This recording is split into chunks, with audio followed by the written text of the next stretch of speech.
네, 여러분, 지난주에 탄수화물 기본을 했는데요. 이제 탄수화물 종류 중에서 수용성 식이섬유에 대해서 같이 공부해 볼 건데요. 이 수용성 식이섬유는 하는 일이 진짜 많습니다. 수용성 식이섬유는, 여러분, 어디에 많이 들었냐면, 콩류, 해조류, 그다음에 과육. 우리가 과일 깎아서 먹잖아요. 껍데기에는 불용성이 많이 들었고요. 이 과육 안에는 수용성 식이섬유가 많이 들었어요. 근데 얘는 예상하시는 대로 무슨 일을 할까? 그러면 첫 번째는 이제 배변이 잘 되게 하는 건데요. 잠깐만.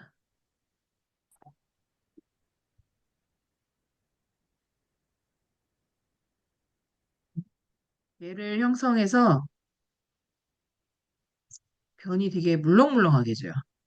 변을 부드럽고 그리고 물렁물렁 해주게. 그래서 이게 변비가 있는 사람들 보통 변이 딱딱해가지고 굳어갖고 토끼똥처럼 막 이렇게 해갖고 막 이렇게 굳어 있잖아요. 근데 이 수용성 식이섬유를 많이 드시고 계시면 변이 끈적끈적해지는 거예요. 근데 이 겔이라는 게 뭐냐면 알로에 같은 거 이렇게 단면 딱 치고 이렇게 깎으면 몽글몽글하면서 끈적끈적한 거 나오잖아요. 그게 겔이에요. 근데 이 수용성 식이섬유의 특징이 어, 변을 그렇게 끈적끈적하게 물렁물렁하게 해요. 그래서 이거는 그럼 어디에 좋냐면요. 사실 가스 차시는 분들이잖아요. 장에 가스 차고 이런 변비 있는 분들한테 되게 좋아요. 변비 있는 분들 이분들 다 배변 잘 되게 도와주는 게 이 수용성 식이섬유가 첫 번째 하는 일이에요. 근데 이런 거죠. 화장실 잘 가는데 나 가스 안 쳤는데 어떨 때 가스 찰 때가 있죠. 아이들 중에 뭐 변도 잘 보고 잘 먹는데 이렇게 양주 선생님 잠깐만요.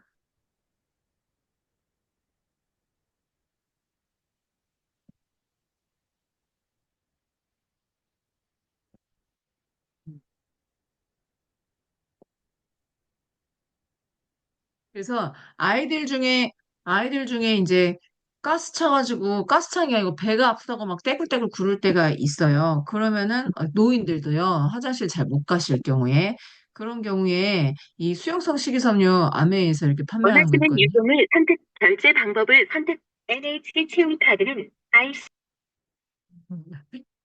진료하고 계신가 보네. 그 그런 경우에 이렇게 배 아프다고 막 떼굴떼굴 그러시면요. 일단 어떻게 혹시 맹장아니야? 막 이렇게 되게 걱정되잖아요. 그럴 때 일단 이 수용성 식이섬유 한 두세 포 딱 잘라서 물에 타갖고 딱 먹이고 병원 뭐 예약을 해야 되나 어쩌나 뭐 이렇게 옷 입히고 어쩌고 하다 보면 한 30분 지나면요. 진짜 화장실 그냥 갈 수 있어요. 그래서 이게 변비 있는 분들한테 되게 좋거든요. 특히 노인분들도 그런데요. 왜 그러냐면 장이 이렇게 탱글탱글하게 이렇게 장이 생겼는데 실은 이게 장이 탄력이 좋으면 변을 잘 밀어낼 수가 있는데 아이들이나 노인들 같은 경우 이 장이 이렇게 늘어져 있을 수가 있어요. 이게 늘어져 있어. 이렇게 늘어져. 그럼 여기에 변이 이렇게 껴있던데 이런 데서 어, 변은 그런 대로 보는 것 같은데 이런 데 껴있는 이렇게 늘어진 점막에 껴있는 변들이 가스를 막 만들어갖고 가스 차갖고 배가 빵빵해지면서 막 아프다고 할 수 있거든요. 아이들이든 뭐 노인들이든 이렇게 가스가 차고 막 화장실 못 가고 이러면은 이거 관장을 하라 그래요. 그 관장이 얼마나 진짜 싫어요. 그래서 이런 경우에 수용성 식이섬유 드시면은 먹여놓으면은 이게 변이 물렁물렁해서 밖으로 빠져요. 근데 사실 장 탄력 그러니까 장의 이 점막의 이 탄력이 중요해요. 그러니까 단백질 같은 거를 제대로 드시고 있어야 실은 장이 건강해서 이렇게 음식물 밀어내는 거 이런 걸 잘 할 수가 있어요.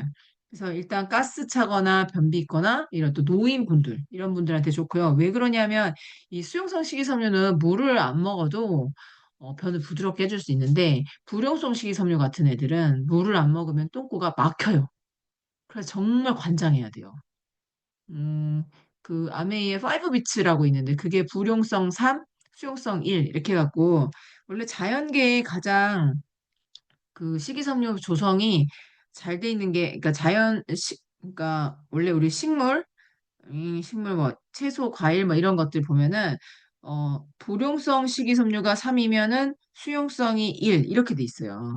3대 1 비율이거든요. 근데 이게 아메이에 5비트라는 그 불용성 3대 수용성 1, 이거 3대 1로 들어있는 그거 있는데 그거 드시고 물 안 드시면요. 진짜 화장실이 막혀요. 화장실이 어떻게 막히냐? 그러니까 내 똥꼬도 막히지만 나는 어떻게 해서 응 해가지고 밖으로 딱 밀어냈다 해도요. 변이 진짜 길게 이렇게 딱 나오거든요. 그래서 화장실을 콱 막아버릴 수 있어요. 그래서 진짜 난감한 일이 있을 수 있거든요. 그러니까 원래 식이섬유 드시고는 물을 많이 드셔야 되는데 수용성 식이섬유는 물을 많이 마시기 힘든 아이들이나 노인들한테도 되게 좋습니다. 변을 잘 볼 수 있고요. 이 아메이의 파우더 식이섬유라고 해서 수용성 식이섬유 있는데 제가 요거 가루여가지고 들고 있다가 그 빵 만들 때 넣어봤어요. 근데 빵이 어떻게 됐냐? 빵이 떡이 됐어요. 그러니까 빵이 이렇게 끈적하면 안 되잖아요, 빵은. 이렇게 포실포실하게 이렇게 부풀게 되잖아요. 그런데 수용성 식이섬유를 넣었더니 얘가 수분을 다 끌어당겼는지 어쨌는지 빵이 찐득찐득하게 됐다고 해야 되나? 예. 그래서 이게 진짜 부드럽게 찐득찐득하게 해갖고 밖으로 다 미칠 수 있는 그런 게 수용성 식이섬유예요. 두 번째로 이 수용성 식이섬유는 혈당 조율을 해요. 자, 혈당 조율 이거 진짜 중요한 문제인데 어, 포도당, 이게 당이 아주 여러 개 붙어 있는 게 복잡하다, 복합당, 당이 많다, 다당, 밥빵, 떡 이런 거 드시면 당 많이 들어있죠? 그런데 이렇게 이게 2당으로 쪼개지고, 포도당으로 쪼개지고, 그리고 장의 육모 돌기를 통해서 이렇게 흡수가 되고, 그러면 흡수되면 이 안에 있는 혈관을 타고, 이 혈관은 전부 다 이게 간으로 간다 그래서 간 문맥이라고 그랬죠? 간 문맥이라는 혈관을 타고 간으로 가면 포도당들이 여기 오면은 간에다가 이렇게 글리코겐으로 저장을 하고 또 근육에도 또 저장을 하고 자, 그다음에 그래도 혈당이 막 계속 올라가면은 췌장에서 췌장의 베타세포에서 인슐린이라는 호르몬이 나오죠. 그래서 여기 혈관에 돌아다니는 이 당들을 빨리 세포로 치워라! 이렇게 명령이 떨어지죠. 왜? 혈관이 막히니까. 그럼 인슐린, 예스! 하고 나타나서 포도당 2개 데리고 세포 속으로 와요. 세포로 와요. 그래서 띵동 누르죠. 그래서 인슐린하고 인슐린 수용체가 열쇠 자물쇠가 딱 맞으면 인슐린도 세포 속에 들어가고 포도당도 이렇게 다 들어가요. 다 들어가요. 그리고 세포에 있는 미토콘드리아에서 이 포도당을 에너지원으로 쓰면서 우리가 밥 먹으면 힘이 나고 이렇게 에너지가 막 만들어져요. 예. 그리고 포도당이 남으면 구연산 형태거든요. 세포 속에 들어있는 애들은.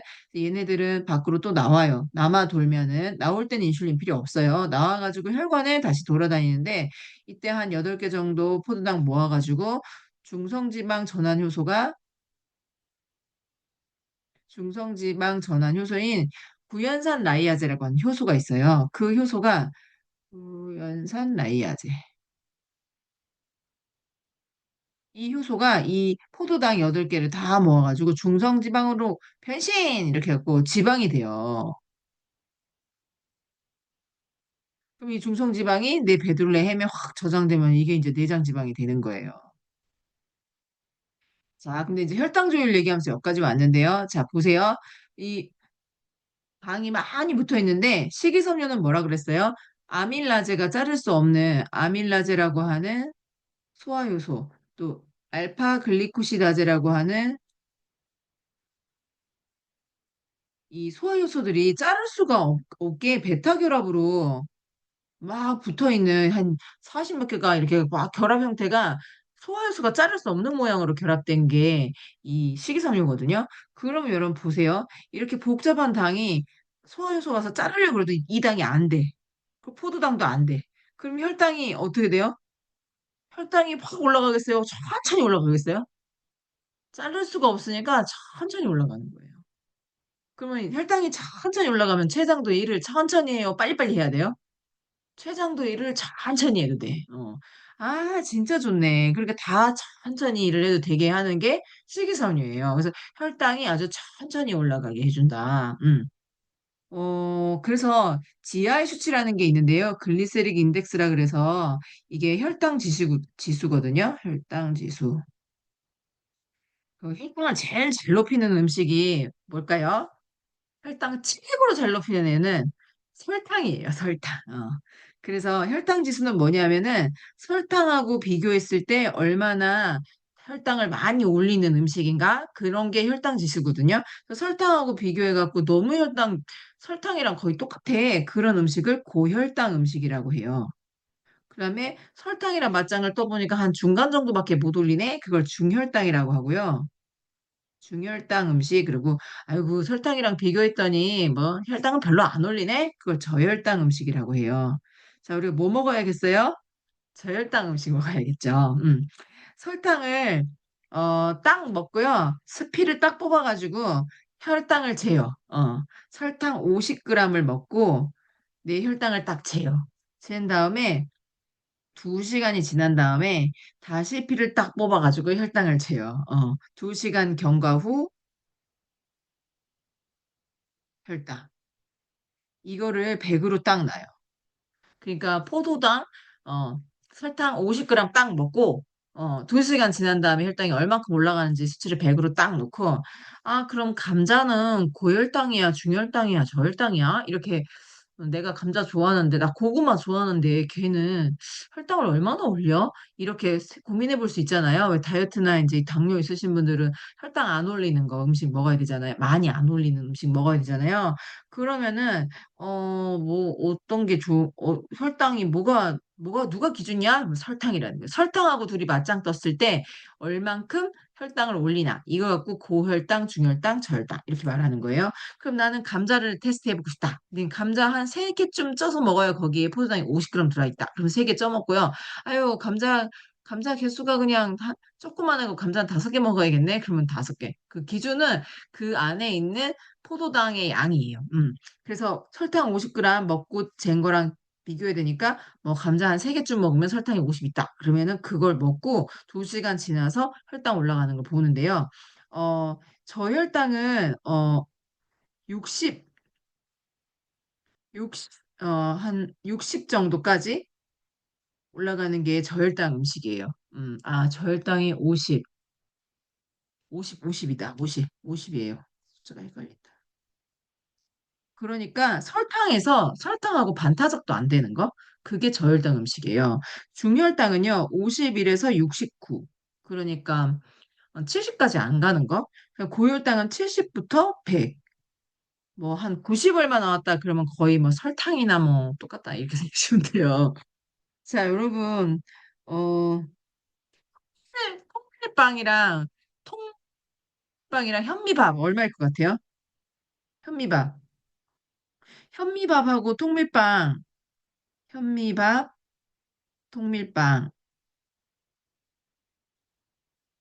이게 한 45, 42 이 정도 돼요. 식이섬유 때문에 그래요. 어, 그러면은 백미밥하고 백밀빵은 어떻게 될까요? 그게 상당히 올릴 것 같죠? 근데 얼만큼 올리나 했더니요. 백미밥, 백밀빵은 92, 98 정도 돼요. 이게 무슨 말이냐면 거의 설탕이랑 다름이 없다는 뜻이에요. 혈당 올라가는 속도가. 그러니까 내가 누가 밥그릇에다가 흰쌀밥을 막 이렇게 해가지고 주면, 아유, 밥이니까 왠지 안전해 보이시죠? 근데 이 흰쌀밥이 혈당 올리는 게 각설탕, 이렇게 밥그릇에다가 각설탕 준 거랑 거의 똑같다는 거예요. 혈당 올리는 속도는. 놀랍지 않아요? 근데 흰쌀밥을 먹는다는 거는 각설탕 먹는 거랑 똑같다고 생각하시면 거의 맞아요. 혈당 올리는 속도가. 그래서 부득이하게 흰쌀밥을 먹어야 될 때는 어떻게 하라 그래요? 박민수 원장님이 채소 먼저 먹고, 반찬, 채소 먹고, 고기 먹고, 그 다음에 밥 먹고. 보통 어떻게 해요? 밥 한 숟가락 먼저 먹고 반찬 먹잖아요. 그렇게 먹지 말라는 거예요. 거꾸로 채소 먼저 먹고, 고기 먹고, 밥 먹고. 또 채소, 고기, 밥 이런 식으로 밥을 나중에. 그래서 왜냐하면 그렇게 하면 채소를 더 많이 먹게 되고 고기 더 많이 먹게 되는데 혈당을 올리는 이 백미밥을 덜 먹게 하려고 그러는 거예요. 놀랍죠, 그죠? 자, 그래서 백미밥 백밀가루가 이렇게 혈당을 많이 올린단 말인가? 거의 설탕이랑 맞짱뜨, 설탕이 100인데 얘네가 92, 98이니까 얼마나 높아요. 그래서 여러분 현미밥 먹으라고 그렇게 얘기를 하는 거예요. 그런데 만약에 내 장은 되게 민감한 장이어서 뭘 먹으면 자꾸 설사하고 신경만 쓰면 자꾸 설사나고 그런 장이다. 그러면요, 여러분 사실 현미가 좀 상당히 현미 먹어야 되는데 현미가 상당히 자극이 돼서 안 좋을 수도 있어요. 그래서 그럴 때는 암의 마이랩 검사를 하셔가지고요, 정말 내 장이 민감한 장인지 아닌지 체킹을 하셔야 돼요. 그러면 진짜 민감한 장일 경우에는요, 식사 가이드라인에서 현미 같은 거 먹지 말라고 나와요. 음. 그래서 그리고 채소들 다 익혀서 그러니까 채소 다 익혀서 먹으라고 나오거든요. 그래서 그렇게 내 상태를 좀 알고 덤비셔야 되는 현미가 모든 사람한테 100% 좋은 게 아니에요. 네. 근데 혈당 올리는 측면에선 좋지만 장 상태가 진짜 장점막이 너무 약해갖고 줄줄 새고 막 찢어져 있고 염증 많으신 분들한테는 현미가 안 좋을 수 있어요. 왜냐하면 너무 자극이 되니까. 그래서 그 장이 진짜 약하신 분들은요, 식이섬유가 정말 좋은데 상당히 많이 먹기가 먹으면 안 되는 그런 분들도 있으세요. 그래서 마이렉 검사 꼭 하시라고 권해드리고 싶고요. 자, 근데 지하의 수치를 보니까 이렇게 설탕이랑 혈당 올리는 정도를 비교하는 건데, GI, 우리가 진짜 여기서 좀 짚고 넘어가야 될 음식이 있는데 라면이에요. 자, 일단 라면이 주식이에요? 간식이에요? 그럼 우리 밥 대신 먹기도 하니까 주식인가요? 그렇게 하긴 또뭐 자주 먹는 건 아니잖아요. 그러니까 이게 좀 되게 좀 거시기한데요. 자, 라면이 좋은 음식이 아니라고 많이 아시잖아요. 그러면 얘가 왜 나쁠까요? 나쁜 점이 뭘까요? 그럼 보통 이렇게 말해요. 뭐 스프가 안 좋다. 이건 첨가물 말하는 거죠. 그리고 밀가루다. 이거는 이게 이제 수입 밀가루 문제, 밀가루가 안 좋다는 거고. 네, 그다음에 또 나트륨 많다, 소금 많다, 막 이런 것 때문에 안 좋다 이렇게 얘기하잖아요. 근데 지금 탄수화물 배울 때 우리가 라면을 얘기할 때는요, 되게 중요한 얘기가 있어요. 내 아이를 해치는 달콤한 유혹.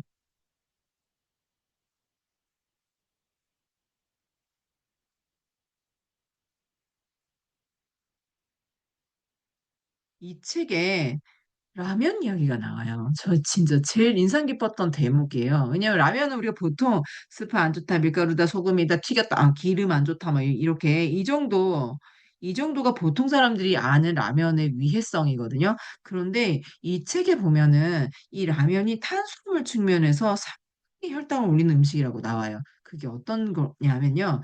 여러분, 탄수화물은 요리를 어떻게 하냐에 따라서 혈당을 다르게 올려요. 응? 그러니까요, 탄수화물은 이렇게 입자 큰 게 이렇게 붙어 있잖아요. 그런데 고온, 고압, 조리 과정을 거치면 이 탄수화물 입자가 작아지면서 입자 간격이 늘어나요. 이렇게.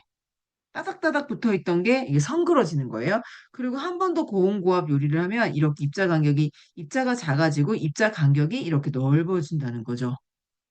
이렇게 막 따닥따닥 붙어 있던 애들이 넓게 넓게 이렇게 된다는 거예요. 근데 라면이 어떤 음식이냐면 라면 면발 성형할 때부터 고온으로 한대요. 그래서 고온 증숙으로 면발을 만들고요.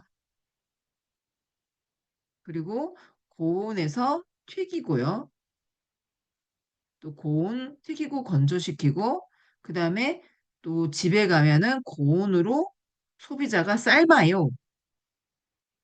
최소 고온으로 하는 공정이 4번 이상 되는 게 라면이라는 거예요. 그러면은 1, 2, 3, 4 이렇게 4번 하면서 4번 동안 조리하는 과정에서 만들고 조리하고 건조시키고 막 이런 과정에서 이 탄수화물 입자 이렇게 복잡하게 이게 크고 막 이렇게 꼬여있던 애들이 이렇게 놀떡놀떡하게 이렇게 작아지면서 또 작아지고 더 작아지면서 이렇게 놀게 된다는 거예요. 자, 아밀라제 입장에서 아밀라제가 탄수화물 소화하는 애잖아요. 소화 효소잖아요. 이 아밀라제가 이렇게 따닥따닥 붙어서 입자 큰 애 자르는 게 힘들겠어요. 이렇게 널딱널딱하게 서 있는 애 자르는 게 힘들겠어요. 그죠? 어디가 더 쉽겠어요? 이렇게 널찍하게 서 있으면 여기 그냥 자르면 그냥 바로 잘리겠죠. 근데 이 위에 이렇게 막 복잡하게 있는 애들 여기 자르려면 어떻게 돼요? 그럼 막 비켜주세요. 막 이러면서 막, 그죠? 막 비켜봐! 에이! 막 이러면서 자르기 힘들 거 아니에요. 그러면 여기서 자르는 게 힘들면 혈당이 천천히 올라가겠죠. 그런데 여기 이렇게 널찍하게 서 있는데 이거 팍! 이렇게 자르면, 이렇게 잘라대면 혈당이 확 올라가죠. 어. 그럼 혈당이 확 올라간다는 말은 뭐예요? 이렇게 가는 이 과정이 빨리 일어난다는 거예요. 급하게. 그래서 라면 드시면 어떻게 돼요? 배가 쑥 불렀다가 터지죠. 그게 빨리 혈당이 확 올라가면은 인슐린도 급하게 나와야 되고, 이 모든 과정이 급하게 과다다다 이렇게 진행되니까 살도 빨리 찌겠네. 그죠? 그래서 라면이 왜 안 좋아? 그러면 뭐 튀겼어 밀가루야 뭐 이런 얘기 할 수 있지만 실은 이제 그 스프 안 좋다, 밀가루다, 소금이다, 튀겼다, 이런 것보다 지금 우리가 탄수화물 배울 때는 얘는 고온, 고와 조리 과정이 최소 4번 이상 되는 애기 때문에 혈당을 무지하게 빨리 올릴 수 있는 음식이야. 이렇게 이해하시는 게 이 탄수화물 분야에서 라면이 안 좋은 이유예요. 혈당을 너무 빨리 올릴 수 있다는 거. 그럼 여러분, 우리가 옥수수, 옥수수 삶아서 먹는 거랑 콘으로 푹 튀기는 거랑 어떤 게 혈당을 더 잘 높일까요? 봐도 어디가 고온이에요? 고온 고압이에요? 지금 옥수수라는 재료는 똑같은데 조리를 어떻게 했냐에 따라서 혈당이 올라가는 속도가 달라요. 혈당이 팍 올라가면은 인슐린도 많이 팍 나와야 돼요. 인슐린 계속 많이 나오는 거 진짜 안 좋죠. 예, 그래서 같은 음식이어도 같은 원재료여도 조리를 어떻게 할 거냐 되게 중요해요. 자, 그래서 압력솥에 하는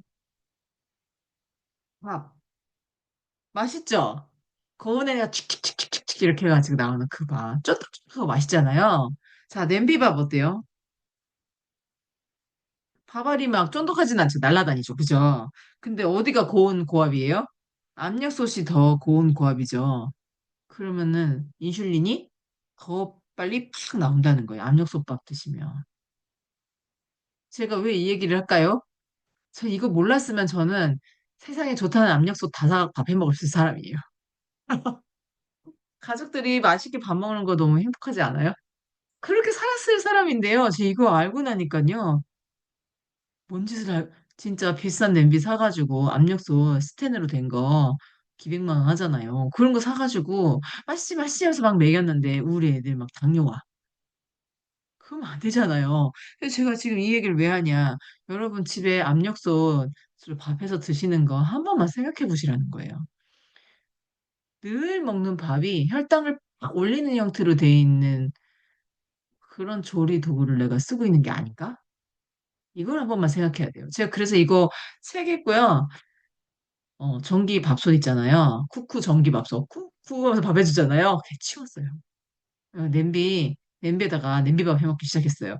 안 복잡하더라고요. 그냥 씻어갖고 제일 센 불에 올려가지고 부글부글 끓으면 약불에 낮춰서 한 20분 놔두니 밥 돼버리더라고요. 그래서 생각보다 복잡하지 않더라고요. 이 냄비밥 하는 방법이. 그래서 압력솥을 안 쓴 지 15년이 됐어요. 제가 아메이 시작하고 그 냄비를 치웠거든요. 그 압력솥을 치웠거든요. 그래서 진짜 권해드리고 싶어요. 이게 살이 안 찌는 방법이고 인슐린을 많이 안 만들게 하는 방법이에요. 그리고 제가 아메이에서 그 오늘도 밀가루 빵을 밀가루가 아니고 그 뭐지? 미숫가루로 빵을 구웠거든요. 근데 그게 진짜 식이섬유가 되게 많이 들어있는 가루잖아요. 거칠잖아요. 근데 원래 그런 걸로 빵이 안 돼요. 거칠거칠하고 바스러져요. 오븐에다가 빵을 구우면. 근데 제가 후라이팬에다 구웠는데 너무 촉촉하고 맛있는 빵이 됐는데요. 어, 그런 거예요. 잘 모르면 오븐 사서 빵을 했을 것 같아요. 그러면은 까슬까슬해지니까 진짜 빵을 구운 다음에 시럽을 부어야 돼요. 설탕 시럽 가스를 부어서 이렇게 촉촉하게 해야 되거든요. 아니면은 수분이 안 날아가게, 고온에서 수분이 안 날아가게 하려고 빵을 만들 때 버터 같은 걸 많이 넣어야 돼요. 기름 코팅을 해야 되니까. 그런데 아메 퀸든비를 쓰면요. 겨우 식용유 3숟가락 넣고 그 거친 식이섬유가 많은 미숫가루가 빵이 되더라고요. 그래서 진짜 이게 그냥 요리가 잘 되는 냄비야 이 수준 이상이에요. 15년간 췌장에 무리를 안 주는 빵도 만들 수 있었다는 거죠. 혈당을 안 올리는 그런 빵을 만들 수 있었다는 것도 참 감사하고, 이런 압력솥 같은 거 안 써도, 어, 되는 밥 해 먹을 수 있었고. 그다음에 이런 거 전부 다 코팅 냄비잖아요. 그래서 코팅이 벗겨지면 또 내솥도 바꾸고 그러셔야 되는데, 코팅 냄비 아닌 스텐 냄비로 15년 동안 쓰면서 이런 코팅제 내가 안 먹었고. 그런 게 참 감사해요. 그래서 이런 영양소 공부는 지식의 장이지만 실은 이게 생활에서 쓰고 있는 어떤 냄비나 이런 물건들이 내가 무엇을 먹고 있나 수준 이상으로 그 조리하는 방법 이런 거 영향을 미쳐요. 그래서 진짜 좋은 조리 도구로 요리를 어떻게 하는지 컨텐츠를 배울 수 있는 건 진짜 행운이에요. 그리고 진짜 기분이 좋은 거는 지난 15년간 코팅 후라이팬을 지구에 한 개도 안 갖다 버렸다는 거. 제가 안 쓰니까요. 안 그랬으면 정말 코팅 후라이팬 1년에 한 두 개씩 갖다 버렸을 건데, 이렇게 지금 지구가 난린데, 제가 그런 후라이팬 안 버린 것도 너무, 너무 좋아요. 그래서 좋은 걸 같이 공유하고 싶은 거죠. 자, 어쨌든, 탄수화물은 요리하는 과정에서도 혈당을 더 높이는 방법의 요리 방법도 있고, 덜 높이는 방법의 요리 방법도 있다. 이런 거, 아셨으면 좋겠어요. 자, 그 다음에, 음, 혈당 지수, 혈당 조율.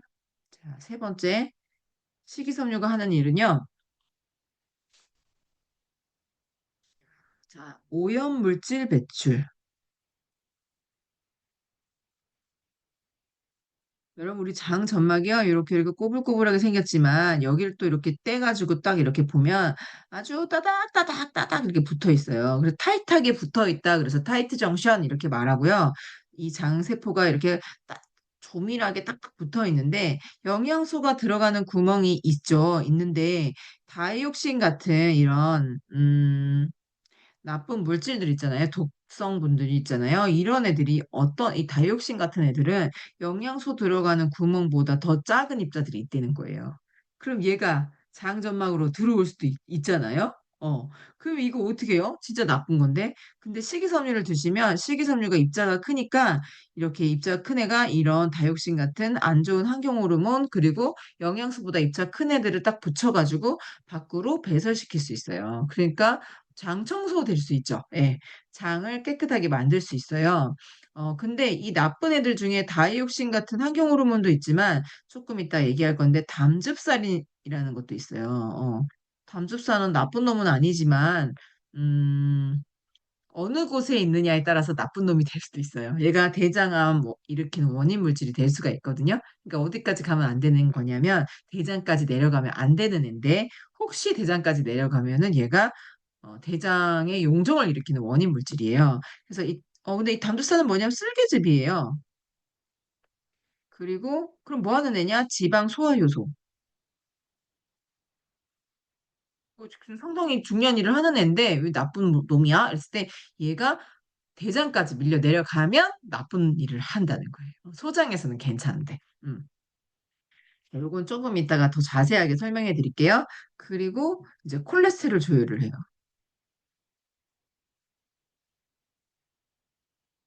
자, 이제 여기서부터 우리가 정신 똑바로 차리고 이제 공부를 조금 더 할 건데, 자, 여러분 콜레스테롤 조율에 대해서 그냥 어, 쉽게 그냥 평범한 사람 입장에서는 식이섬유가 콜레스테롤 붙여서 버려? 이렇게 말하면 그냥 한 50점 정도는 돼요. 그런데 제가 이 밤에 이런 강의를 하는 이유는 뭘까요? 좀 더 자세하게 정확하게 알기 위함이잖아요. 자, 이 콜레스테롤 관련해서는 내장 비만이란 책이 있어요. 이왕님이라고 하는 의사 선생님이 쓴 책이거든요. 이게 절판됐다가 또 다시 나왔어요. 표지가 다시 바뀌어가지고. 이 책 되게 좋은 책이거든요. 꼭 소장하세요. 어, 소장을 하시라고 권해드리고 싶어요. 나중에 언젠가 이렇게 되실 거니까요. 근데 이 내장 비만에서 이 이왕님이라는 선생님은 누구냐면, 원래 암 치료하신 암 전문의였어요. 그런데 암 환자들은 독소가 많으니까 항문으로 이렇게 장 청소를 해줬대요. 그랬더니 이상하게 그 환자들의 복부 내장 지방, 내장지방이 감소하는 거예요. 자기가 다이어트 클리닉 한 게 아닌데. 그래서, 이거 어떻게 된 거지? 이제 이렇게 해서 이분이 그, 그거 한 거예요. 그러니까 공부를 해본 거예요. 그랬더니, 그 공부한 내용이 이 책에 나와 있는 거예요. 자, 그래서 한번 봐볼게요. 이 책의 이 내장 비만이라는 책에는 이런 장에 대한 이야기도 있지만 장에 대한 이야기가 장이랑 간에 대한 이야기거든요. 그래서 간 해독, 음, 장 청소 그리고 간 해독 이런 얘기가 막 나와요. 그러면서 간의 기능에 대한 이야기가 아주 자세하게 나오는데 그 중에서 우리가 이 식이섬유와 연결돼 있는 것들 중에 담즙산 얘기를 그 책에 되게 자세히 나와 있어요. 저는 정말 놀라운, 이게 제가 그냥 아메에서 해주는 강의 듣다가 알게 된 내용들인데 책이랑 연결돼서 너무 더 자세하게 알게 돼서 되게 기뻤거든요. 식이섬유가 새롭게 이렇게 런칭될 때 제대로 좀 다시 리버전에서 만들어졌을 때 저희 대학교 동아리 지도 교수인 노봉수 교수님이 오셔가지고 식이섬유 강의를 했어요. 그래서 제가 광주에 사는데 대학교 때 은사님 만나서 얼마나 반가웠겠어요? 근데 그 노봉수 교수님은 어떤 분이었냐면 우리나라의 그 김치 냉장고 같은 거 개발하셨던 분이세요. 미생물학과 교수님이시거든요. 그리고 변 일기 같은 거 써라! 막 이래가지고 변태 교수다! 막 이런 소리도 들으시고 그랬는데 내가 뭘 먹었냐에 따라서 그 변의 모양이나 변의 그 기름기 뜨는 거 막 이런 게 달라지거든. 색깔도 달라지고. 그래서 그런 자기 변 일기를 써라! 이런 얘기까지 할 정도로 미생물 학자니까 그런 얘기를 하셨는데요. 아메에서 그 아메이에서 식이섬유 런칭했을 때 각 전국에 있는 뭐 아메이 매장에서 리더님들한테 공부시키면서 이런 미생물 전문가를 파견해서 강의를 시켰어요. 근데 그때 그 교수님이 광주 예비시 오셔서 강의를 너무 반가웠던 기억이 나거든요. 그때 한 강의가 이 콜레스테롤하고 담즙산의 관계였어요. 그래서 저는 진짜 무슨 의학적인 얘기를 이렇게 재밌게 들은 적이 있거든요. 그래서 그 이야기가 책에 또 자세하게 나와 있는 게 내장 비만이란 책이에요. 그럼 한번 볼게요. 자, 여러분, 이 콜레스테롤 어떻게 생각하세요? 나쁜 놈 같지 않아요? 기분 좋으세요? 콜레스테롤 수치가 높아요? 그러면 좋은 거야, 나쁜 거예요?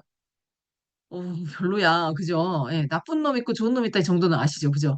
그 정도지. 사실, 아유, 혈관에 콜레스테롤이 높아? 이러면은 사실 좀, 걱정되네? 이렇게 되잖아요. 어. 그런데 이 콜레스테롤은요, 여러분, 간에서 만들어요. 이게 무슨 말이냐면, 얼마나 중요하면 간에서 만들겠어요. 그래서 상당히 중요한 물질이고 우리 몸에서 만든다. 간에서 만드는데요. 음, 이 무슨 간에서 합성한다. 근데 무슨 일을 하냐면 이 콜레스테롤은요, 여러분 호르몬의 원료예요.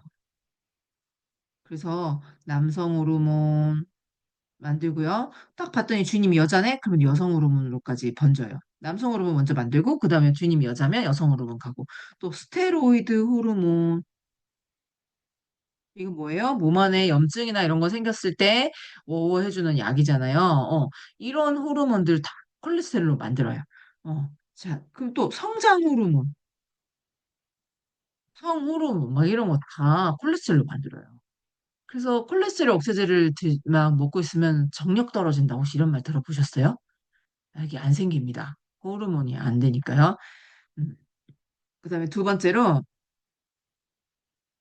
이 콜레스테롤은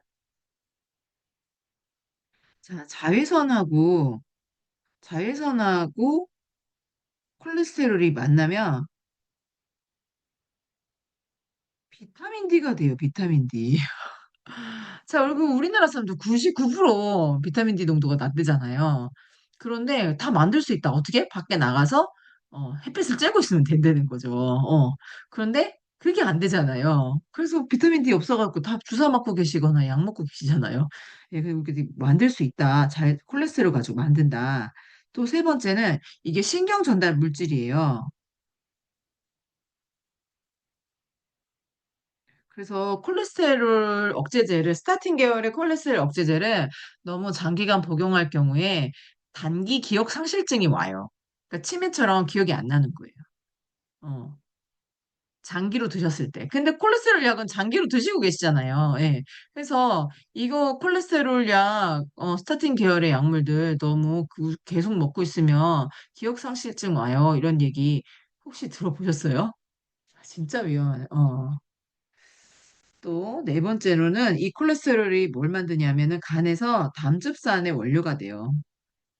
담즙산은 쓸개즙이거든요.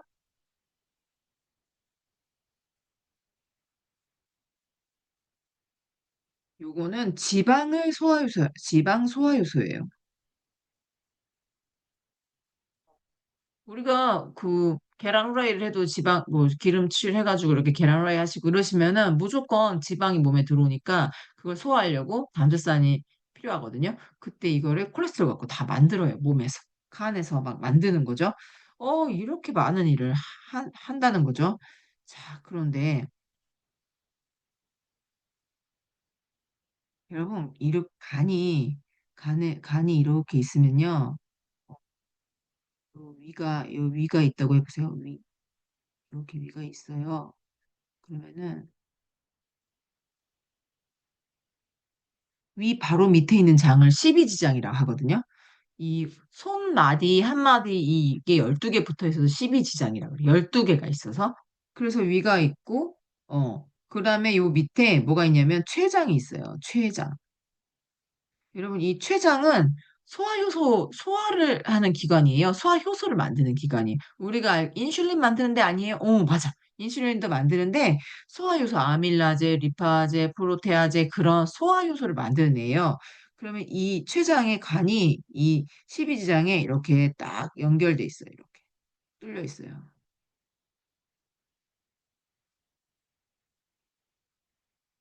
그런데 옆에 여기 뭐가 있냐면 쓸개가 있거든요. 쓸개도 이렇게 간이 연결돼 있어요. 이렇게. 그러니까 조금 더 자세하게 그리면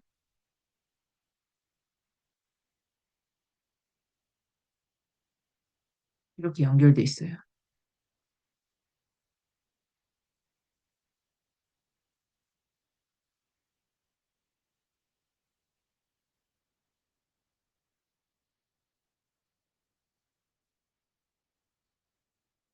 이렇게 이게 두 개가 이렇게 연결돼 있어요. 쓸개는 어떻게 돼 있어요? 쓸개에서는 간하고 이렇게 또 연결돼 있어요.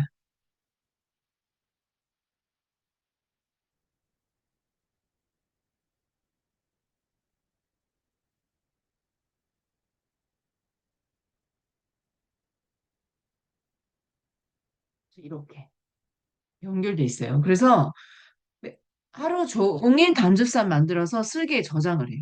간이 담즙산을 계속 만들었고, 그러니까 소화효소죠. 그거를 쓸개에 저장을 했다가 여러분이 이제 기름기 있는 걸 드시면은 쓸개즙이 뿅뿅뿅 나오겠죠. 쓸개즙이 막 이렇게 나오고요. 그다음에 췌장에서 소화액이 또 이렇게 나와요. 둘이 만나가지고 막 이렇게 칙칙칙칙칙 뿌려지는 거예요. 그 음식물이 이렇게 해서 막 내려오면은, 음식물이 막 나오면은 이 음식들을 소화하려고 소화효소가 축축축축 뿌려지는 거예요. 이렇게 가는데, 일단 잠깐 옆으로 세면 담석, 담석 생겼다. 이거 들어보셨죠? 어, 담석 생겨가지고 수술을 했는데 쓸개를 잘랐어. 막 이런 말 들어보셨어요? 그럼 나 쓸개 없는 여자야. 막 이런 말 많이 들어보셨죠? 근데 요즘 수술 많이 하시더라고요. 그 쓸개를 없애버렸다는 뜻이에요. 그래서 이게 무슨 말이냐면 담석이 뭐냐면 우리 몸에 돌이 두 군데 생기는데 이게 쓸개에 돌이 생긴 걸 담석이라 그러고 신장에 생긴 거는 신장 결석이라 그래요.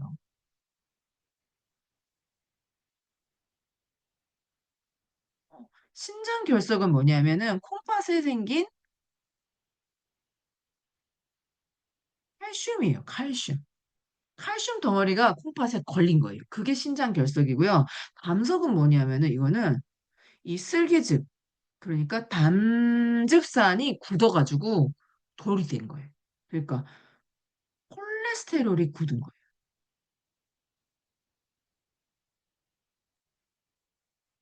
근데 왜 생긴지 모른대요. 어. 그러니까 담즙산을 그러니까 담즙산이 굳은 게 담석이에요. 두 개가 성분이 달라요. 신장결석은 칼슘이 뼈에서 빠져나온 게 콩팥에 걸린 거고, 담석은 콜레스테롤, 그러니까 담즙산이 굳어가지고 걸리는 거예요. 근데 이게 진짜 위험한 게 뭐냐면은, 여러분, 색깔 좀 빨간색으로 하면. 만약에요, 담즙산이 여기 콱 막혔어요. 이렇게. 콱 막았어요. 그럼 어떻게 될까요? 그러면은, 췌장에서 나오던 소화효소가 여기 딱 막혀갖고 역류할 수 있는 거예요. 역류하면 어떻게 돼요? 여러분, 췌장이 녹아요. 엄청 위험한 거예요. 췌장이 소화돼 버려. 이게 소화효소가 나오다가 이렇게 장으로 안 가고 역류해갖고 췌장을 막 소화해 버려. 그러면 사람은 췌장 없으면 죽어요. 췌장 암 걸리시면 막 죽잖아요. 왜? 소화효소를 못 만들면 사람은 죽는 거거든요. 그래서 이걸 엄청 보호해야 되는데 이 쓸개에서 나오는 이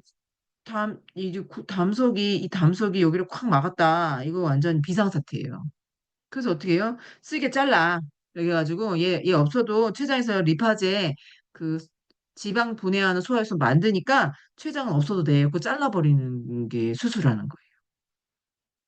그러면 어떻게 될까요? 췌장에서 이 간에서 만드는 간에서는 췌장이 이 쓸개가 사실은 담즙산 저장 창고잖아요. 근데 이거를 잘라버리면은 어떻게 해요? 계속 쓸개즙을 만들고 있는데 그러면요 이 십이지장을 땡겨갖고요 이 간에다 갖다 붙여요. 그래서 이걸 땡겨가지고 갖다 붙여. 그래가지고 쭉 누렸다 같이 붙여가지고 계속 간이 쓸개즙을 만들어서 원래는 쓸개 이렇게 저장을 해놨다가 기름기 있는 거 드시면은 이렇게 얘가 뿜어서 나와야 되는데 창고가 없으니까 어떻게 되는 거예요? 간에서 담즙산이 계속 줄줄줄줄줄줄 새서 소장으로 계속 내려오게 되는 상황이 되는 게 쓸개 수술하신 분들의 특징이에요. 그래서 이분들은 막 느끼느끼한 거 딱 드시면요. 원래 우리 보통 사람들은, 이 쓸개가 있는 사람들은 느끼느끼한 거 드시면은 쓸개에 저장돼 있던 그 담즙산이 팍 나와갖고 지방들을 막 다 소화를 할 수 있는데요. 쓸개를 잘라버린 사람들은요. 저장에는 저장고가 없으니까 계속 간에서 만들어진 담즙산이 줄줄줄 새고 있는데 오늘 주인님이 엄청 느끼한 거 많이 먹었는지 알 길이 없잖아요. 그러니까 그냥 그 지방을 소화하기가 되게 힘들어요. 그래서 속 아프다고 그래요. 그래서 지방 소화가 잘 안 되고 이 담즙산이 좀 많지 않은 분들은요. 오메가3 같은 거 드셨을 때 설사가 난다 그래요. 오메가3 먹고 설사 난다. 나는 진짜 소화가 잘 안 된다. 그러시면요. 아, 쓸개 기능이 되게 약하구나. 아니면 담즙산이 뭔가 문제가 있나? 이렇게 좀 생각을 해봐야 되거든요. 어쨌든 그래서 쓸개를 잘라내신 분들은 이 쓸개즙이 계속 십이지장에 줄줄줄 흐르는 형태로 붙여놨다. 이렇게 생각하시면 돼요. 어. 자, 어, 이게 이제 간, 위, 쓸개, 췌장이 이제 이렇게 돌아가는데요. 안에서 여러분 진짜 그 내장 비만 책에 보면은 간이 있잖아요. 간에서 독극물을 바깥에서 들어오는 지용성 독을 해독을 해요. 그래서 1차 해독하고 2차 해독하고 이런 해독 얘기가 나와요. 책에 그림으로 되게 잘 나오는데 1차 해독하고 자 여러분 음식물 쓰레기를 내가 비닐에 봉다리에다가 딱 넣어가지고 딱 쪼매하고 집에 들고 왔어요. 그러면 아직 냄새 안 나는데 집에 와서 분리수거 한다고 딱 뜯으면 냄새가 어떻게 돼요?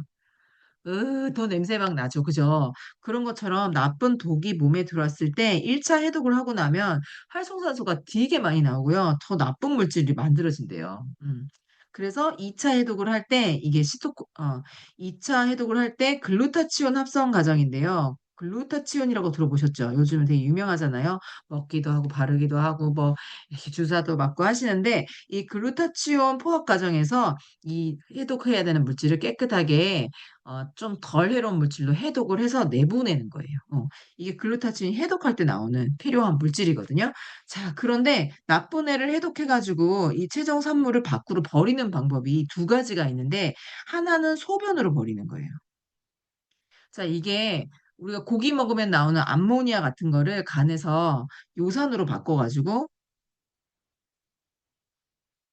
고기 먹으면 고기를 먹으면 암모니아가 나오고 이 암모니아가 간에서 요산으로 바꾸고 요산으로 전환을 해가지고 얘를 신, 그죠? 신장으로 보내갖고 밖으로 내보내요. 그래서 안녕, 노폐물 안녕 하고 소변으로 휙 내보내죠. 이런 방법이 있고요. 또 밖으로 우리 몸에서 밖으로 나가는 방법이 또 뭐가 있어요? 대변으로 버리는 방법이 있겠죠. 그거는 그럼 어디로 버릴까 했더니 여러분 이 쓸개 보세요. 쓸개. 어. 간에서 담즙산을 만들어가지고 이렇게 쓸개 저장했다가 소장으로 간 다음에 이제 대장으로 막 내려갈 거 아니에요. 그러니까 쓰레기를 버리는 방법이 두 가지가 있는데 하나는 소변으로 버릴 수가 있고 하나는 쓸개에다가 살짝 쓸개즙에다가 살짝 실어가지고 쓸개즙이 나갈 때 소장 갔다가 대장 가면서 대변으로 나갈 수 있잖아요. 그 방법이 하나 있는 거예요. 진짜 오묘하죠. 예. 그래서 노폐물을 버리는 방법이 두 가지가 있다. 이 정도를 하나 좀 생각을 해놓고요. 어, 쓸개가 이렇게 있고 소장으로 이렇게 버려져요. 쓸개즙이 이렇게 나와가지고 버릴 수 있어요. 자, 근데 보세요.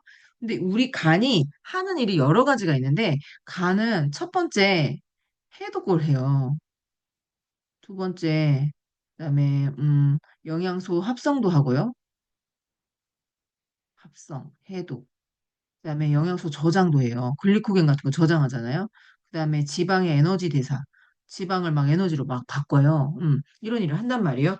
여러분, 진짜 간이 하는 일이 많은데, 어, 우리 몸이 1,000원이면 간이 900원이래요. 간이 그렇게 비싸요. 일을 진짜 많이 한대요. 그런데 여러분, 해독해야 될 일 있고, 영양소 만들고, 저장하고, 대사하는 일이 있는데, 제일 먼저 하는 일이 뭘까요? 예, 죽고 사는 일이에요. 그래서 해독을 제일 먼저 하거든요. 그런데 보세요. 해독을 해가지고 이제 해독 공장에서 아유 그냥 나쁜 놈들은 소변에도 실어 놓고 아유 대변에도 이제 실어야 되는데 이 대변으로 가는 애는 쓸개즙에다가 담아야겠다 해가지고 담즙산에다 싹 담즙산 쓸개즙 같은 말이에요. 싹 담아가지고 이제 쓸개에다 보냈어요. 근데 이게 해독 공장에서 이렇게 한 거예요. 그런데 어 콜레스테롤 합성 공장에서 이제 일을 또 막 할 거 아니에요? 똥딱똥딱 막 일을 하고 있는데 콜레스테롤 합성 공장이 어때요? 음, 우리가 이런 때가 있어요. 위에서 음식이 막 들어오죠? 자, 하는데 하루 종일 지방을 먹는 날이 있어요. 아침부터 갈비 먹기 시작해서 저녁 늦게까지 고기 먹는 날이 있거든요. 언제예요? 명절날. 그죠? 기름 진짜 많이 먹죠. 그러면요, 여러분 기름기가 엄청 몸에 많이 들어오잖아요. 그러면 막 쓸게 해서 막 진짜 쓸개즙에 팍팍 뿌리면서 막 써요. 그러면은 큰 지방이 몸에 들어오면은 이거를 잘게 잘게 잘게 쪼개는 일을 이 담즙산들이 가서 막 일을 하거든요. 진짜 이렇게 일을 하는데 이런 거예요. 보트 같으면 어떠냐면요. 지방이 막 들어오면 쓸개즙이 나와서 일을 막 해요. 지방을 막 이렇게 잘라요. 잘게 잘게 쪼개는 일을 막 담즙산들이 일을 막 해요. 그러고 난 다음에 우리 몸이 되게 알뜰한데요. 이 콜레스테롤 합성 공장에서 어떻게 하냐면, 아유, 이 담즙산이 대변으로 막 나가서 버려지면 좀 아깝잖아요. 몸에서, 간에서 막 콜레스테롤 만들었는데 너무 아깝잖아요. 그래서 어떻게 하냐면은, 소장 말단에서 이 간의 합성 공장이 간에서 콜레스테롤 합성하는 공장에서 돌아와라! 이렇게 하는 거예요. 재활용을 해요. 콜레스테롤을 재활용해요. 그래서 콜레스테롤이 다시 이 담즙산들이 간으로 돌아가요. 그거를 간 순환이라고 해요. 이게 하루에 6번에서 8번 정도 일어나는데 담즙산들이 대장으로 밀려 내려가서 밖으로 배설이 안 되고요. 이 순환 도로를 타고 다시 간으로 돌아가는 현상, 이걸 장간순환이라고 해요. 누가 돌아오라고 한다 했어요? 합성 공장에서. 콜레스테롤 만드는 공장에서, 간 공장에서 돌아 이렇게 해요. 그러면은 이 담즙산들이 막 지방 소화 다 하고 난 다음에 나 이제 돌아가야 되는 거야? 이렇게 하면서 이 소장 말단에서 그럼 속도로 타고 이제 다시 간으로 가자! 가는 거예요. 간으로 가면 무슨 일이 벌어져요? 아까 이 쓸개즙에다가 해독 공장에서 무슨 짓을 했어요? 트렁크에 몰래 쓰레기를 실었잖아요. 해독한 물질들을 실어놨는데 이제 해독 공장에서는 이제 이렇게 해서 변으로 나갈 줄 알았는데 이 알뜰한 합성 공장에서 감투산을 보고 오라고 오라고 해갖고 이 담투산이 나 불렀어 불렀어 이렇게 하면서 돌아오는 거예요. 그럼 간이 해독 공장 입장에서 어떻게 돼요? 쓰레기 버렸는데 쓰레기가 다시 돌아와 버렸네. 그래서 한편으로는 상당히 알뜰한데 한편으로는 상당히 골치 아픈 간이 또 해독을 해야 되는 상황이 발생하는 거예요. 그런데 여러분이 만약에 식이섬유를 드시잖아요? 그럼, 그러면 이 장간순환을 가려고 하는 이 폼을 딱 잡고 이 도로를 타려고 하는 담투산한테 식이섬유가 딱 붙어갖고, 어딜 갈라 그래! 이렇게 하면서요. 식이섬유가 담투산들을 다 붙여가지고 입자가 크니까 척 들러붙어갖고 밖으로 대장으로 빼내버리는 거예요. 자, 그러면 콜레스테롤 합성 공장에서 원래 뉴 콜레스테롤을 막 이렇게 만들고요. 또 리사이클하는 콜레스테롤을 막 만들었어요. 이만큼을 만들어가지고 썼거든요. 뭐 했어요, 아까? 뭐 남성 호르몬도 만들고 여성 호르몬도 만들고 뭐 비타민 D도 만들고 막 이런 일을 막 했는데 식이섬유가 많아가지고 주인님이 식이섬유를 막 먹어가지고 이 장간 순환으로 돌아와야 되는 이 재활용해야 되는 그 콜레스테롤이 안 돌아오는 거예요. 그래서 어떻게 했어요? 아, 이상하게 쬐끔밖에 안 돌아와, 쬐끔밖에. 그러면은 신규로 만드는 거 플러스 쬐끔 있는 거 요거 가지고 아유 뭐 여성 호르몬도 만들고 남성 호르몬도 만들고 자외선 갖고 비타민 D도 만들고 뭐 신경 전달 물질도 막 만드니까 남아도는 콜레스테롤이 있어요, 없어요? 없는 거예요. 그래서 나 LDL 콜레스테롤이 너무 높아. 콜레스테롤이 막 남아 돌아가지고 혈관에 막 처벌처벌 기름기가 돌아다닌대. 이러면 어떻게 된다고요? 식이섬유를 드시면 장간순환으로 돌아오는 콜레스테롤을 버려버리기 때문에 이 리사이클하는 콜레스테롤 양이 줄어요. 그래서 여러분 콜레스테롤 수치가 다운될 수 있어요. 이게 식이섬유의 기능이에요. 약 먹을 약을 의사가 먹어야 된다면은 거부할 수는 없지만 여러분 식이섬유 많이 드시면 조절이 더 잘 된다는 거예요. 자, 네. 그죠? 그래서 이 장간순환을 통해서 돌아오는 콜레스테롤을, 담즙산들을 식이섬유가 붙여갖고 버려버릴 수가 있다. 자, 근데 하루 종일 고기 먹는 날, 지방이 대장까지 둥둥 떠내려가요. 큰 지방이. 그러면 담즙산들이 원래는 소장에서만 일을 해야 되는데 대장까지 이 지방을 따라서 막 내려와요. 그래서 거기 서라! 그래가지고 막 잘라요. 막 자르러 막 일을 하는데 이 담즙산 입장에서 어때요? 여기 막 자르다 여긴 어디? 여기 소장이 아닌 것 같아. 이렇게 되는 거예요. 그러면 어떻게 돼요? 이 담즙산들이 나 간으로 가야 되는데 막 이러고 또 간의 합성 공장에서 막 돌아오라 돌아오라 막 이렇게 하잖아요. 그러면은 이 담즙산이 어머, 나 돌아가야 돼. 이렇게 해가지고 대장벽에 가서 탁 들이받아요. 돌아가야 돼. 막 이렇게. 근데 여러분 고속도로 타다가 저기 나가야 되는 도로 못 나가고 고고싱 하시면 어떻게 되는 거예요? 돌아갈 수 있어요, 없어요? 진짜 층 가가지고 막 이렇게 돌아가야 되잖아요. 근데 우리 장이나 우리 몸은요, 역류하는 거 없어요. 그래서 이 담주산이 막 대장벽에 가서 들이받잖아요? 그럼 무슨 일이 벌어진다? 장 점막세포가 망가져요. 그게 대장 용종이에요. 헐. 대장 용종이 왜 생긴다고요? 그리고 그러잖아요. 육류를 많이 먹어서 생기는 거야. 막 이러는데 고기도 깔끔하게 닭가슴살 듣고 계시면 이런 거 안 생겨요. 예. 근데 지방이 껴있는 고기를 드시면 그 지방을 소화하는 담즙산이 대장까지 쫓아내려가서 장간순환을 못하고 대장벽에 들이받는 현상. 그것 때문에 용종이 생기는 거예요. 용종 뭐예요? 대장암 원인 전 단계. 그죠? 이때 막 들이받고 있는 이 단추산을 식이섬유 주인님이 오늘 공부를 해갖고 식이섬유를 먹었어요. 그럼 어떻게 해요? 어디를 들이받고 그래? 그래서 탁 붙여갖고 버리는 거예요. 어디로 버려요? 화장편으로. 와, 대장암 예방도 이렇게 해서 되는 거예요. 놀랍죠? 진짜 놀랍다.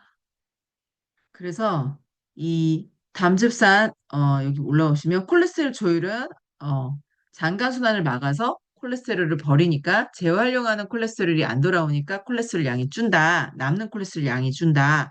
이렇게 보시면 되고요. 지금 다섯 번째 대장암 예방.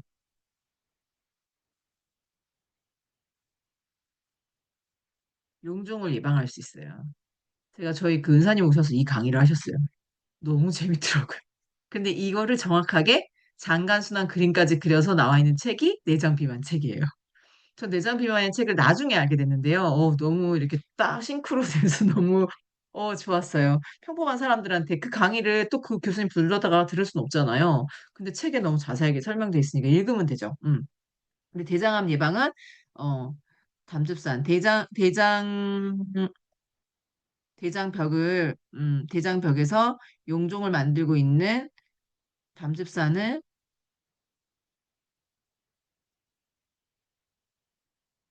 담즙산을 식이섬유가 배출시켜요.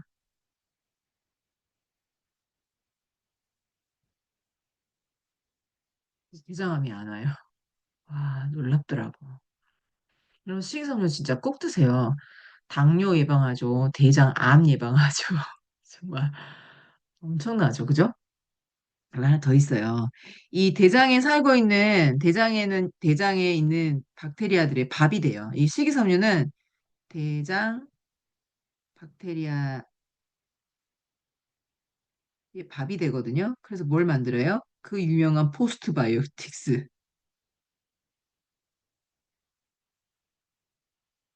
뷰티르산을 만들어요. 뷰티르산, 프로피온산, 아세트산. 얘네들을 다 뭐라 그래요? 단세지방산. 이름이 좀 어렵죠? 단세, 짧은, 체인, 사슬. 짧은 사슬, 지방산. 이건 뭔데? 이거요, 여러분. 지금 건강에 아주 중요한 물질이에요. 그게 뭔데? 자, 대장의 박테리아가 먹을 수 있는 밥이 되는 게 수용성 식이섬유예요. 식이섬유예요. 이 대장 박테리아는요, 우리 인간은 이 식이섬유가 베타결합으로 이렇게 붙어 있잖아요. 이거를 아밀라제가 못 찾잖아요. 근데 이 대장 박테리아는 이게 당이니까 이거를 잘라서 먹을 수가 있어요. 이 균이, 이거를 와구와구 먹어. 막 먹고요. 그다음에 뭘 만들어내요. 그게 단세 지방산이에요. 이게 포스트바이오틱스라 하거든요. 단세 지방산을 만드는데, 어, 요게 무슨 일을 하냐면, 자, 여러분, 장점막이 있고요. 여기가 혈관이고 몸이에요. 여기는 장이에요. 그래서 여기 있는 이 균이 장점막으로 들어가서 피로 들어가면 돼요, 안 돼요? 절대 안 되죠, 그죠? 피 속에 균이 막 늘어나는 걸 폐혈증이라 하잖아요. 균이 막 늘어나고 못 잡으면 일주일 만에 감기 갔다가다 그냥 죽어버릴 수 있는 게 폐혈증이잖아요. 되게 위험하거든요. 자, 그러니까 장에서 유익한 물질들을 만들어가지고요. 다 이 안에 있는 영양소 흡수되는 이 작은 구멍을 통해서 영양소나 이런 단세 지방산 같은 애들은 이게 입자가 엄청 작아요. 얘네들이 들어올 수 있어요. 비트르산, 프로피온산, 아세트산 이런 애들이 우리 장 점막을 통해서 혈관을 통해서 들어와요. 얘네들이 뭐 하는 애들이냐? 이 단세지방산, 이 뷰트르산, 프로피온산, 아세트산 얘네들이요. 혈관을 타고 우리 몸에 다 돌아다닐 수 있는 애들이에요. 대단하죠. 근데 얘네들이 많아야 면역도 높아지고요. 치매도 안 걸리고요. 지금 우울증도 안 오고요. 자폐도 안 오고요. 놀라운 애들이 얘네들이에요. 뷰트르산, 프로피온산, 아세트산. 단세지방산이라고 해요. 근데 이게 지금 문제가 뭐냐면 우리가 코팅해서라도 먹을 수 있으면 어떻게든 만들었을 건데요. 이게 장내 미생물이 식이섬유를 먹고 만들어내는 물질이에요. 그래서 인간이 이걸 만들어서 먹을 수가 없어요. 누가 해준다? 장에 살고 있는 미생물이 하는데 걔네들이 밥이 있어야 돼요. 그 밥이 뭐라고요? 식이섬유. 근데 밥 먹을 때 떡볶이 같은 거 먹으면서 탄수화물만 먹고 채소는 안 먹고 밥 먹을 때 고기하고 밥만 먹고 채소 안 들어오면은 장에서 어떻게 해요? 이 미생물들이 먹을 밥이 없는 거예요. 식이섬유가 안 들어오니까. 그래서 여러분 식사를 하실 때는요, 내가 맛있는 거 밥도 먹고 고기도 드실 수 있지만 여기 장에 살고 있는 미생물들 눈치를 좀 보셔야 돼요. 얘네들이 나도 밥 먹을래 이렇게 말한다고요. 얘네들이 나도 밥 먹을래가 뭐예요? 채소 먹어 이거예요. 나 식이섬유 좀 먹어줘. 나 밥 배고파 이렇게 한다고요. 장에 있는 미생물들이. 근데 그 미생물들한테 채소, 식이섬유 안 넣어주면 어떻게 돼요? 얘네들이 밥 없어서 굶어 죽어. 그 뭘 안 만들어요? 못 만들어요? 비트르산, 프로피온산, 아세트산 못 만들어요. 그럼 이게 건강에 엄청 유익한 물질인데 이게 내 혈관을 타고 이렇게 전신순환을 못 하겠죠? 예, 면역 떨어지고 안 좋고 그런 게 그래서 생기는 거예요. 그리고 또 이 단세지방산은 어떤 역할을 하냐면 장 점막 세포의 원료예요.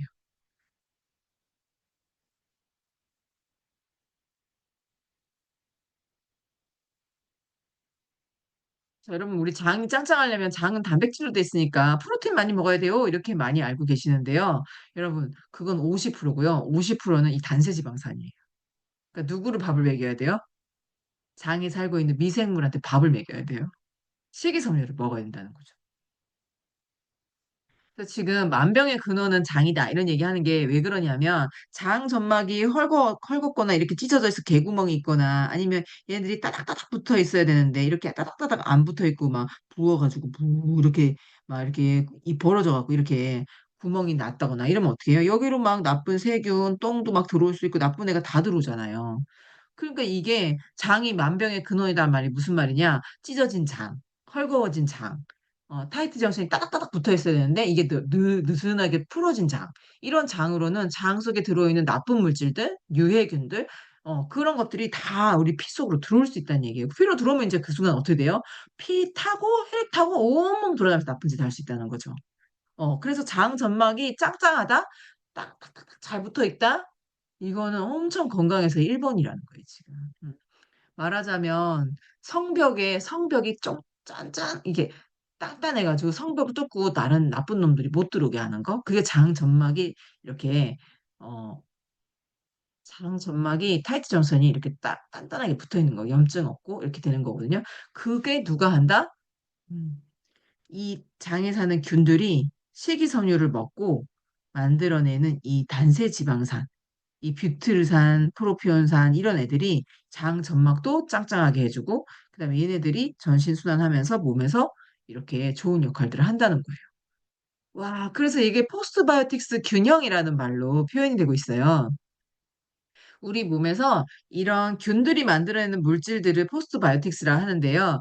그 대표적인 게 비타민 K 이런 것도 포스트바이오틱스고요.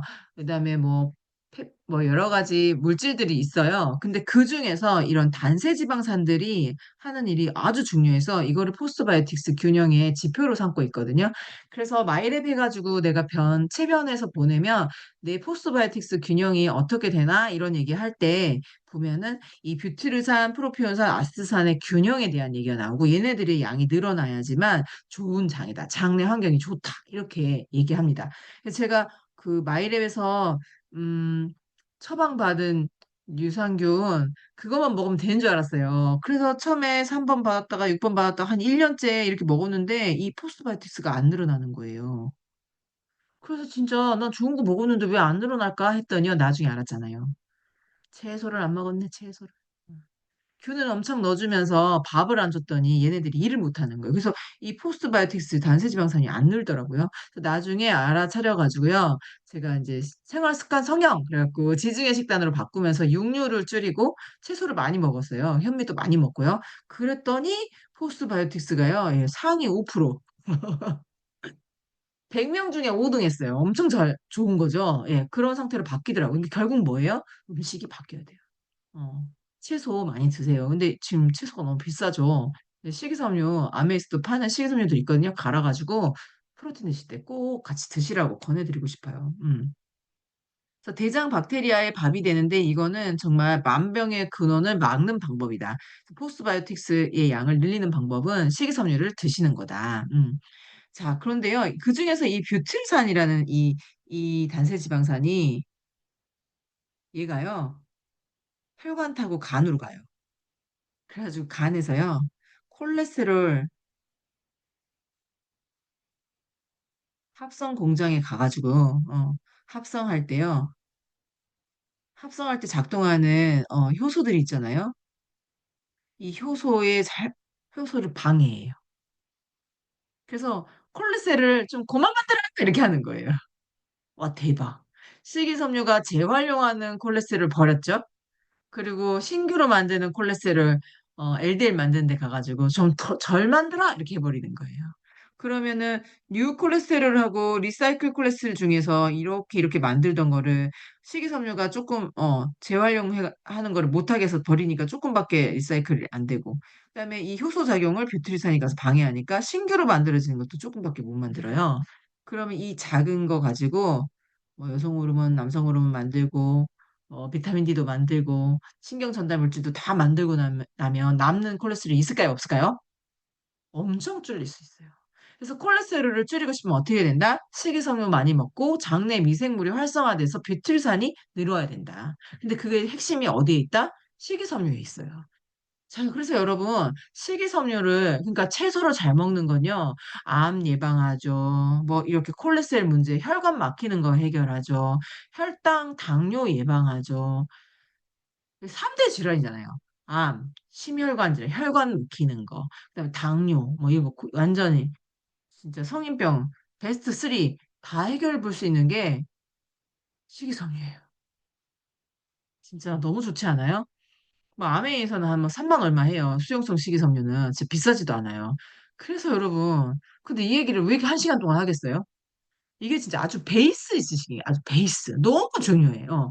그래서 음식 바꾸는 거, 채소 드시는 거요. 그거요. 아, 맛없는데 좋으니까 먹으래. 이렇게 생각하실 게 아니라요.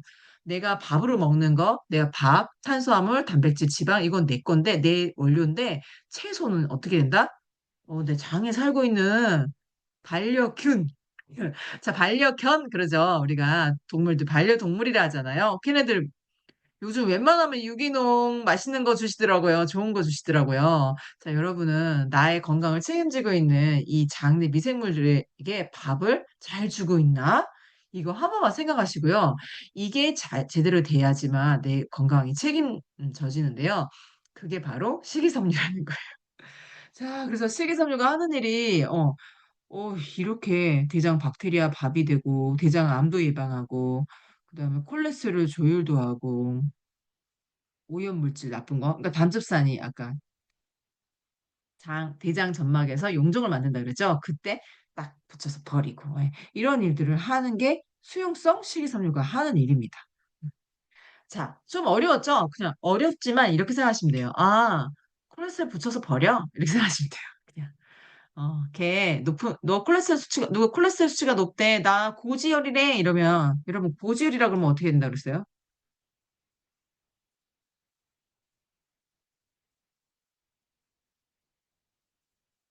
두 가지죠. 중성지방이 높은가, 콜레스테롤이 높은가 꼭 물어보시고요. 중성지방이 높다. 그러면 이거는 탄수화물을, 탄수화물 적게 먹어야 돼요. 밥빵 떡, 이걸 많이 끊으세요. 그러면 중성지방은 팍 떨어져요. 콜레스테롤 수치가 높다. 이거는 뭐죠? LDL 콜레스테롤이 높다는 거죠. 그러니까 이거 나쁜 콜레스테롤이라고 많이 알고 계실 건데요.